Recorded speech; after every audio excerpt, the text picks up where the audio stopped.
Hello दोस्तों, welcome to BPSC simplified. तो दोस्तों, एक बहुत ही इंपॉर्टेंट अपडेट निकल के आ रही है। आप यहां पे देख सकते हो, दैनिक भास्कर का ये कटआउट है। जिले के सेंटरों पर अलग सेट के पेपर, हर सेट में सवाल भी अलग होंगे।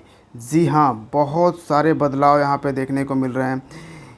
जो 4 पेपर हुआ करता था, 4 तरह का पेपर होता था उसमें, यानी कि पहले क्या हुआ करता था कि पेपर में क्वेश्चन का सिर्फ अरेंजमेंट इधर से उधर होता था। कोई अरेंजमेंट ऊपर से नीचे या फिर बीच से उठा के कर दिया। तो इस तरीके से 4 तरह के paper A B C D यहाँ पे सेट किए जाते थे। इस बार जो पेपर होगा वो 8 पेपर सेट किए जाएंगे। जी हाँ, बिल्कुल आप सही समझ रहे हैं, 8 पेपर। और ये 8 पेपर 8 रंगों के होंगे। कलर्स का यहाँ पे यूज़ किया जाएगा। कलर्स कोड आप समझ सकते हो यहाँ पे यूज़ होने वाला। और एग्ज़ाम का पेपर लीक ना हो, एग्ज़ाम फेयर तरीके से हो, इसके लिए काफ़ी सारे इंतज़ाम यहाँ पे किए जाएंगे। जैसे कि अलग अलग राज्यों के प्रिंटिंग प्रेस में पेपर की छपाई होगी। जी हाँ, अलग अलग दूसरे राज्यों में भी पेपर की यहाँ पे छपाई होने वाली है। फिर है कि निर्धारित सेंटर को परीक्षा से कई हफ्ते पहले ही अलर्ट जोन में रख दिया जाएगा। जो जो सेंटर होगा कि हाँ, इस स्कूल को, इसको यहाँ पे सेंटर लगाया जाएगा, तो वो सब कुछ अलर्ट जोन पे रखा जाएगा। सेंटर की लगातार निगरानी यहाँ पे करी जाएगी। ये सारा कुछ किया गया है। उसके बाद हर सेंटर के प्रश्न पत्र 100% अलग होंगे। जी हाँ, मान लो ये कोई सिटी है, चलो मानते हैं पटना। ठीक है, पटना में कई सारे सेंटर्स यहाँ पे लगेंगे। ठीक है, अब इन सारे सेंटर में जो भी सेंटर होंगे उनके क्वेश्चंस अलग होंगे, इनके क्वेश्चंस अलग होंगे, इनके क्वेश्चंस जो हैं ये अलग होंगे। इस तरीके से 100% जो क्वेश्चंस होंगे एक सिटी में अलग अलग सेंटर पे, वो सारे पेपर यहाँ पे क्वेश्चन जो हैं वो अलग अलग होने वाले हैं।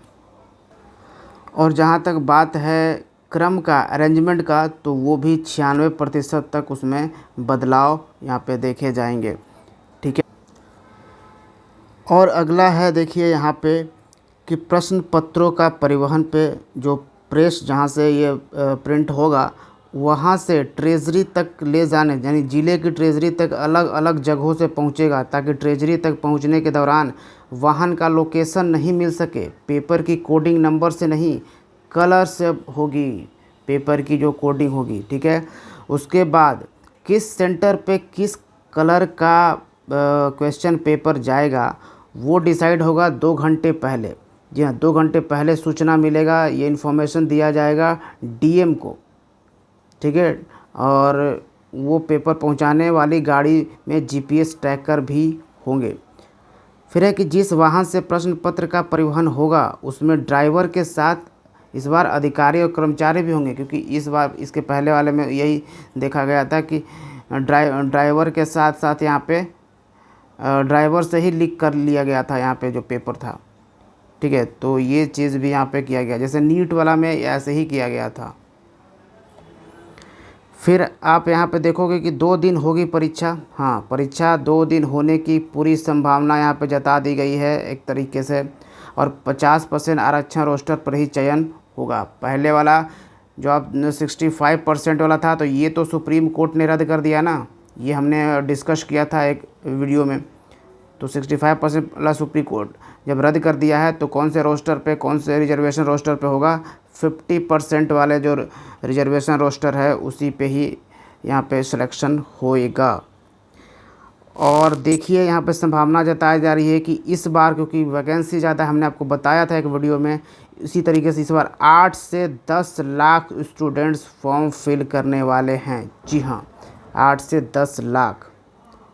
उसके बाद आप देखोगे तो पीटी से 20 लाख, सॉरी 20 लाख नहीं, 20,000 एस्पिरेंट जो हैं वो मेंस लिखने वाले हैं। और फिर मेंस से निकल के 5,000 जो एस्पिरेंट होंगे वो इंटरव्यू में जाने वाले हैं। और इंटरव्यू से निकाल के यहाँ पे फाइनल सिलेक्शन लेने वाले हैं करीबन 2,000 लोग, 2,000 एस्पिरेंट। तो कंपटीशन भी उसी तरीके से टफ है। और दो चीज़ें जो सबसे इम्पोर्टेंट है अब तक के, ये सारा कुछ तो सिक्योरिटी को लेकर हो गया कि एग्ज़ाम कैसे फेयर कराना है, और दो चीज़ें जो आपको बहुत ज़रूरी है जानना, और वो है यहाँ कि 17वीं संयुक्त प्रतियोगिता परीक्षा प्रश्न 69वीं संयुक्त प्रतियोगिता परीक्षा से थोड़े कठिन होंगे। जी हाँ, एक तो पहले ही आपको पता है कि 69th पहले ऑलरेडी अलग पैटर्न पे था, और ये डिफ़िकल्ट तो था ये, ठीक है, क्योंकि नेगेटिव मार्किंग भी था, और इस बार भी नेगेटिव मार्किंग भी है, 1/3 नेगेटिव मार्किंग तो वो था। अब इस बार कहा जा रहा है कि वो 69 से भी इस बार कठिन रहेगी, डिफ़िकल्ट रहेगी। और इस बार कंपेयर किया जा रहा है कि जो झारखंड के पीसीएस, दिल्ली, हरियाणा, पश्चिम बंगाल, दिल्ली, ये सब सहित ये सब जो राज्य, इन सब राज्यों में जिस तरह के सवाल पूछे जाते हैं उनसे भी कठिन, उनसे भी डिफ़िकल्ट इस बार 78th बीपीएससी के एग्ज़ाम में सवाल पूछे जाएंगे। ये सारा कुछ हमें कंफर्मेशन यहाँ पे दिया जा रहा है। तो ये एक बहुत ही इम्पॉर्टेंट चीज़ है कि पिछली बार से भी इस बार डिफ़िकल्ट पेपर आने वाला है। तो इससे क्या घबराने की ज़रूरत है या क्या करने का ज़रूरत है, तो देखिए उस पर हम बात करते हैं।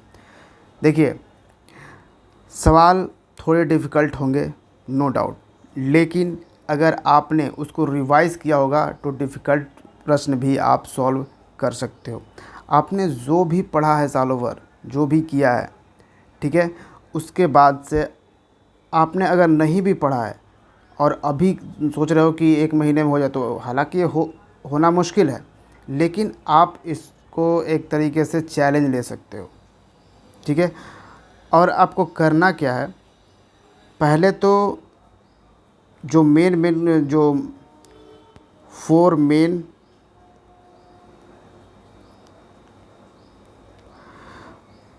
मेन सब्जेक्ट्स हैं, उस पे अपनी पकड़ बनानी है। पहला हिस्ट्री, करीबन 30 to 35 मार्क्स का ये आएगा, उतना ही सवाल भी मतलब।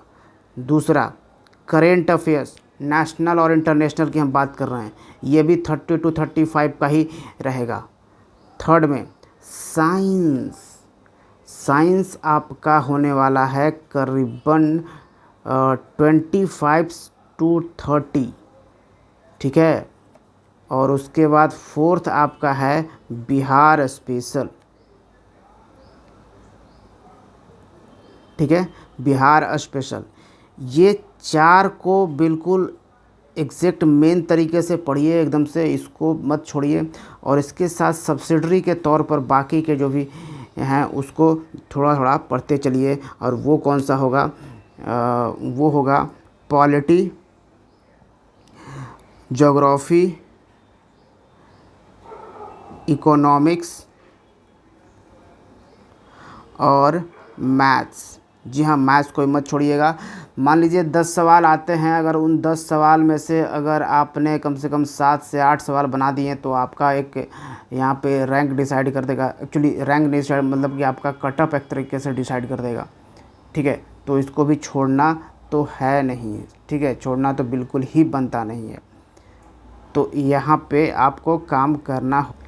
देखिए, नेशनल इंटरनेशनल करंट अफेयर्स मैं लेकर तो आ रहा हूँ, ठीक है, और ये पूरे साल का मैं करा दूंगा, उसका कोई दिक्कत नहीं हो। मंथली वाइज मैं लेकर आ रहा हूँ, उसको पूरा एकदम से फॉलो करिए, एकदम हार्डली। मैं क्योंकि देखिए सवाल बहुत सारे हैं, करंट अफेयर्स बहुत सारे हैं, ऐसा नहीं है, करंट अफेयर्स की कमी नहीं है, लेकिन उसमें से बीपीएससी एग्जामिनेशन में किस टाइप का सवाल पूछता है, क्या तरीका होता है उसका पूछने का, कौन से हम यदि पिकअप करें, क्योंकि हमें सिर्फ कट ऑफ निकालना है। हमको 100% सवाल को सॉल्व करके हमें कोई अवार्ड नहीं जीतना है, ठीक है। हमें बस अपना कट ऑफ निकालना है। जो पिछली बार जो कट ऑफ गया था नेगेटिव मार्किंग लागू हुआ था, तो 84 का कट ऑफ गया था जनरल का। उसके बाद अपने रिजर्वेशन वाले अपने डिसाइड कर लीजिए, लेकिन कोई रिजर्वेशन वगैरह अभी मत डिसाइड करिएगा, ठीक है। सभी 84 जो पिछली बार कट ऑफ गया था, तो इस बार इसको 90 का कट ऑफ लेकर चलिए, ठीक है, 90 लेकर चलिए कि 90 प्लस हम यहाँ पे लाना है हमको मार्क्स 90 प्लस का, और ये टारगेट रख के चलिए, क्योंकि 90 से 95 के बीच में आना आना हो सकता है, इससे ज़्यादा नहीं आप आएगा, क्योंकि नेगेटिव मार्किंग यहाँ पे 1/3 यहाँ पे विराजमान है। ठीक है, तो इतना मान के बिल्कुल ही चलिए। और नेगेटिव मार्किंग से बचने का कोई एलिमिनेशन, कोई तुक्का, कोई कुछ भी नहीं है। ये सब कुछ बेतुकी बातें हैं जो आप ये यूट्यूब पे वगैरह पे देखते रहते हो। नेगेटिव मार्किंग से बचने का सबसे बड़ा एक ही उपाय है, और वो मात्र है रिवीज़न। आप रिवीज़न चाहे 5 टाइम्स करो, 6 टाइम्स करो, 10 टाइम्स करो, लेकिन रिवीज़न तो करो। जितनी बार करोगे आप उस पे पकड़ आपका इतना स्ट्रांग होगा कि नेगेटिव मार्किंग आपको छुएगा तक नहीं। तो समझ गए। और एक चीज़ ये भी देख लेना, जो पहले A to D तक होता था ना, ABCD पेपर, अभी यहाँ पे लिखा जा रहा है कि A to Z तक के पेपर सेट होंगे। ठीक है, तो ये सारे इम्पोर्टेंट पॉइंट्स थे, लेटेस्ट अपडेट था, और आपको मैंने बता दिया कि आगे हमें कैसे वर्क करना है। चलिए, तो फिर हम मिलते हैं BPSC सिंप्लीफाइड के अगले वीडियो में। Thank you for watching. जय हिंद।